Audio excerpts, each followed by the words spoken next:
Olá a todos, meu nome é Lara, eu sou discente da Universidade Estadual do Oeste do Paraná, a UniOeste, e estou aqui para apresentar o nosso projeto de extensão.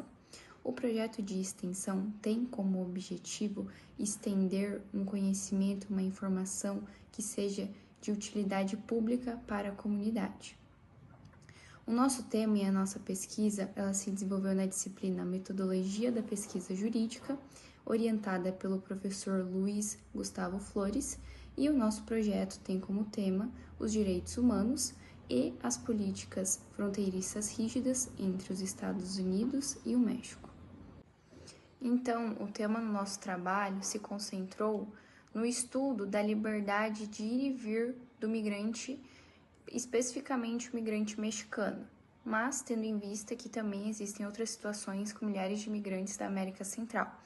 E como que se deu a formação dessas políticas fronteiriças, que obviamente é uma produção legal e artificial da administração pública direta e indireta dos Estados Unidos. Então, de certa forma, eles criam categorias e produzem subjetividades, onde, por exemplo, eles criam o legal e o ilegal, o migrante e o não migrante, o desejado e o indesejado.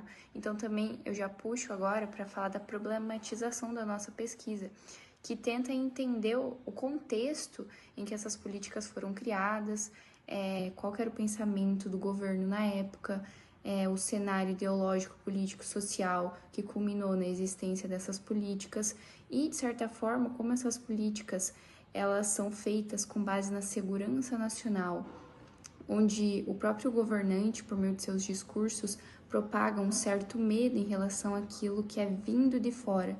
Então, é importante entender o contexto em que é produzido essas leis e como há essa produção legal da ilegalidade. E também questionar se realmente é algo certo e justo do ponto de vista dos direitos humanos da comunidade internacional, tanta rigidez e precarização do acesso aos imigrantes às melhores condições de vida.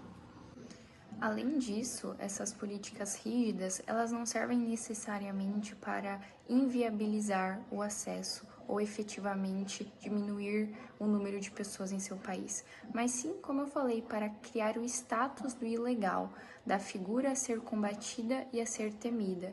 Então, o indivíduo, ele fica estigmatizado, de certa forma ele é inviabilizado e também ele é, de certa forma, várias vezes submetido a diversas discriminações pelo status que o próprio governo o colocou. E o espaço da fronteira em si é um espaço simbólico de violência e também de relações de poder, porque o indivíduo ali é como se ele estivesse inserido em um estado de exceção, onde ele não tenha direito a nada e o que sobra para ele é voltar a seu país de origem.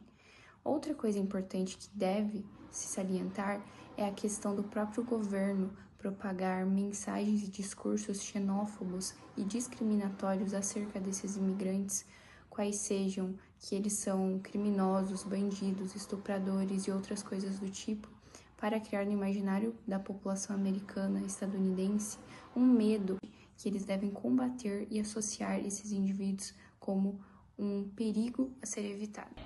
Olá, meu nome é Larissa, eu sou discente da Universidade Estadual do Oeste do Paraná e para dar continuidade eu vou falar sobre a metodologia e a justificativa do nosso trabalho. Para a construção do trabalho, nós utilizamos o método dialético, histórico e comparativo, por meio de documentação indireta com base em pesquisa bibliográfica. O método dialético nos possibilitou analisar o conflito entre a segurança nacional e a garantia dos direitos humanos. Já o método histórico possibilitou entender como essas políticas migratórias foram sendo construídas e intensificadas ao longo do tempo. E por meio da abordagem comparativa, foi possível observar os impactos dessas medidas sob a perspectiva jurídica e internacional. O trabalho se justifica por enfrentar um problema atual e complexo.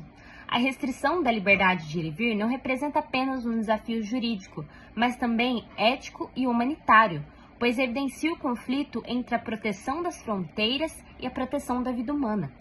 Discutir esse problema é fundamental para compreender até que ponto políticas de segurança podem se sobrepor a direitos fundamentais. Agradecemos a atenção de todos e esperamos que esse trabalho contribua para uma reflexão mais crítica e humanitária sobre as políticas migratórias e os direitos humanos.